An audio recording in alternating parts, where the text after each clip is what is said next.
कंचन, कामनी ऐं कीरति।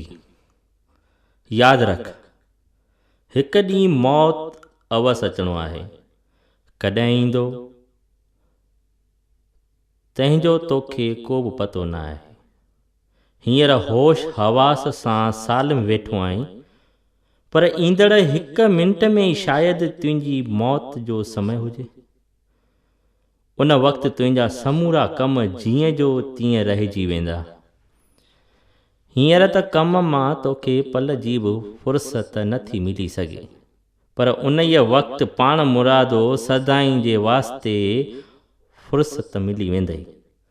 हिन वक़्तु त शरीर जे आराम वास्ते तूं सुंदर घर में नरम गदेलनि ते विहीं थो ऐं सुम्हीं थो, पर मौत खां पोइ सुञे जंगल में गिदड़नि, कुतनि ऐं गिजुनि सां घेरियल भवाइते मसाण या मुक़ाम में खुली ज़मीन ते तुंहिंजो हीउ सुंदर शरीर जली ख़ाक थी वेंदो।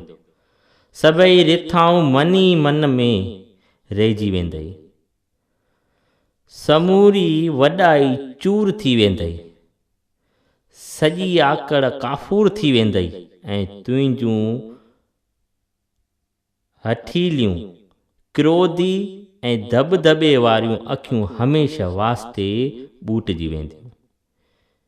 कीअं न बे ऊनो थी भोगनि में भटकी रहियो आहीं?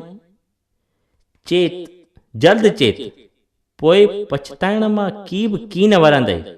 हिन शरीर मां छुटी करे जॾहिं परलोक में वेंदे ऐं उते जॾहिं तुंहिंजे हित कमायल कर्मनि जो भयानक फल साम्हूं ईंदई तॾहिं डिॼी वेंदे। हित जिन मज़नि ऐं मौजुनि में तूं सुख थो महसूस करीं, तिन मां हर हिकु भयानक पीड़ा जेका ऐश ऐं इशरत जे बदिले मिलंदई, तंहिंजे रुगो ॿुधण सां बेहोश थियण लॻंदे ऐं एतिरे हूंदे बि लाचार थी करे हुननि मौजुनि जो बदिलो ज़रूरु भोगणो ई पवंदई। इन करे हाणे ई चेते वठि। शरीर मन ख्वाह वाणीअ सां कंहिंजी बि मंदाई न कर। कंहिं बि जीव खे न ॾुखोए। सभिनी जो भलो चाह ऐं भलो कर। पाण खे कष्ट ॾेई बि ॿिए जो भलो कर। निश्चय रख त तुंहिंजे इन रीत करण सां तुंहिंजी हानि हरगिज़ न थींदी।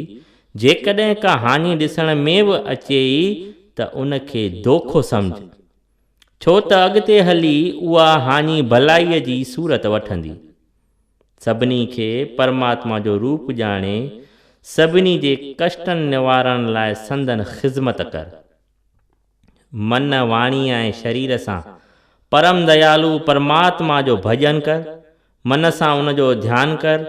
वाणीअ सां संदसि गुण ॻाए ऐं शरीर सां हर हंधि ऐं हर वस्तुअ में खेसि विराजमान ॼाणे सभिनी जो आदर, प्रेम ऐं उत्साह सां शेवा कर। विषयनि, भोग पदार्थनि खां मन खे हटाए भॻवान में लॻाईंदो रहो। विषयनि खे विष याने ज़हर करे सम्झ ऐं भॻवान खे अचरज रूपी अमृत करे ॼाण। भगवत पूॼा जे भाव सां भॻवान जे वास्ते भोगनि जो ग्रहण करणु गुनाह न आहे, पर भोगण जी चाहना सां भोगनि जी न की इच्छा रख, न की भोगनि खे भोग ऐं न भोगनि सां प्रेम रख। श्री भॻवान खे प्राप्त करण जा जेतिरा बि उपाउ आहिनि, तिन सभिनी में वैराग ऐं भॼन मुख्य उपाउ आहिनि। जंहिंजे हृदय में वैराग आहे सो वॾे में वॾो त्याग बि सवलाईअ सां करे सघे थो ऐं त्याग सां सभई शुभ गुण पाण खां पाण ई अची वञनि था। पर वैराग सां गॾु भॼन जी बि ज़रूरत आहे, छो त संसार जे भोगनि खां हटायल मन खे साॻे वक़्तु भॻवान में लॻाइण जी कोशिशि करणी आहे। कंचन याने धन, कामिनी याने स्त्री ऐं कीर्ति याने मान वॾाई। इन्हनि टिनी जे मोह जे छॾण लाइ कोशिश कर। धन जी ऊचता जो ख़्यालु हृदय मां कढी छॾ। दान ऐं सुठनि कमनि में ख़र्च करण लाइ बि धन जे कठे करण लाइ इंतज़ारु न कर, न कि सत्कारज में लॻाइण लाइ कंहिं धनवान खां धन वठी करे धन खे ऊचता जो लाइक़ु बणाए। लोभ खां सवाइ ऐं धर्म नीतिअ मूजिबि पंहिंजे कमायल धन मां सत्कारज कर।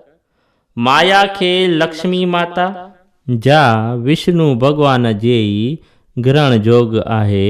ॼाणे करे खेसि विष्णु भॻवान जे चरणनि में भेंट कर ऐं तूं फ़क़ति पंहिंजी आजीविका मात्र लक्ष्मी माता जो ॾिनल प्रसाद ग्रहण कर। लक्ष्मी माता खे कॾहिं बि भोॻण जोग न सम्झ। जेकॾहिं तूं कंहिं सत कार्ज जे करण में लॻल आहीं त फ़क़ति जेकी बिना घुरण जे मिले ओतिरे मां उन कार्ज खे हलाए। धन में तुच्छ ख़सीस ॿुधी रख ऐं उन जी घुर्ज खे जेतिरो थी सघे ओतिरो घटाईंदो रहो, जीअं तोखे कंहिं बि वक़्तु कंहिंखां कुझु घुरणो न पवे। स्त्री जातीअ जो निरादर न कर, न कि स्त्री जातीअ खां कॾहिं नफ़रत कर। साॻे वक़्तु उन खे भोग वस्तु सम्झी उन जो बिना मर्यादा वारो संग बि न कर। तूं चवंदे त आउं स्त्रीअ खे भोग वस्तु नथो सम्झां पर देवी करे थो सम्झांसि। ॻाल्हि त ॾाढी सुठी आहे, पर मन ॾाढो शैतान आहे। वॾा वॾा तपस्वी ऐं संजमी पुरुष बि स्त्री संग सां चिलायमान थी वञनि।